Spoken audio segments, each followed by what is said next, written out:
Herkese merhaba, Anne Bebek Serüveni kanalıma hoş geldiniz. Bugün sizlere kanalımda olan ama yenisini çekmek istediğim bir tarifim var. Bebeklerimizde, çocuklarımızda öksürüğü kesmeye yardımcı olan bir tarif. Bu tarifin videosu kanalımda mevcut ancak çok gerilerde olduğu için, ilk videolarımda olduğu için tekrar yenisini çekmek istedim. Biraz yavaş çekmişim. Gelen yorumlar da aynı bu şekildeydi. Hani çok uzatmışım konuşmaları vesaire. O yüzden biraz daha bu videoda kısa tutayım. Tarifin detaylarını size anlatayım istiyorum. Oğlum şu an 3,5 yaşında. Onun da şu an öksürüğü var. Biraz balgamlı öksürüğü var. Onu da kessin istiyorum. Ona bu tarifi yapacağım. Sizlerle de paylaşmak istedim. Malzemelerimiz sadece ceviz zarı ve su. Cevizi kırdığımızda içerisinden çıkan şu zarlarını atmıyoruz kesinlikle. Çünkü bunlar oldukça faydalı. Öksürüğü gidermeye yardımcı oluyor. Balgam söktürücü özelliği var. Astım, bronşit bu tür rahatsızlıklara çok iyi geliyor. Cevizin içerisindeki zarı oldukça faydalı. Ben şu an oğlumun öksürük ve balgamı için bunu yapacağım. Bebekliğinde de yapıyordum ve oldukça faydasını gördüğüm bir tarif. 6 aydan itibaren bebeklerinize yapabilirsiniz. Şöyle bir avuç cevizin zarını kullanacağız. Şu kadar, bir avuç kadar yeterli. Şöyle cezvemi alıyorum. Daha sonra bir çay bardağı suyum var.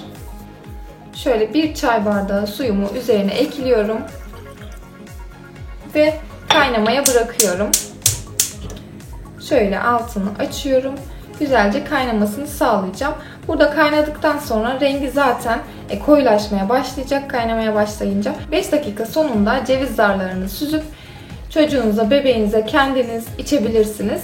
6 aydan büyük bebeklere verebilirsiniz. Günde 2 defa olmak şartıyla sabah ve akşam verebilirsiniz. 6 aylık bir bebek çok fazla içmeyecektir. O yüzden şöyle bir çay kaşığı bile yeterli gelecektir bebeğiniz için.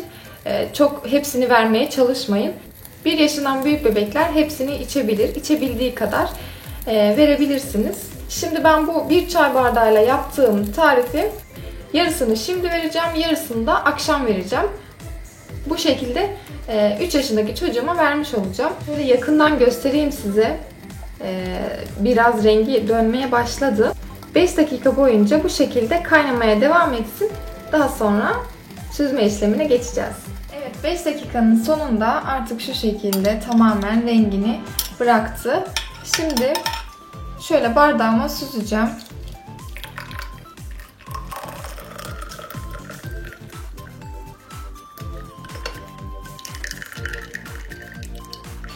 Evet, rengi gördüğünüz gibi şu şekilde aynı çaya benziyor renk olarak. Bu şekilde biraz soğuduktan sonra çocuklarınıza, bebeklerinize verebilirsiniz.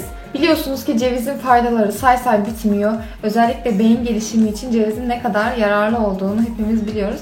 Cevizin kendisi kadar içindeki zarı da oldukça faydalı. Özellikle de öksürük için birebir diyebilirim. Balgam söktürücü, öksürük, bronşit vesaire bu tür hastalıklara gerçekten bir nebze de olsa şifa oluyor. Siz de hemen bu tarifi çocuklarınıza, bebeklerinize ve hatta kendinize bile yapabilirsiniz. Tarifi beğendiyseniz beğenmeyi, kanalımda birçok ek gıda tarifi bulunmakta. Bunun yanı sıra anne bebek sohbetleri, yeni doğan konularını içeren videolarım bulunmakta. Bunlara da bakmak isterseniz kanalımı ziyaret edebilirsiniz. Kanala abone olmayı lütfen unutmayın. Bir sonraki videolarda görüşmek üzere. Şimdilik hoşça kalın.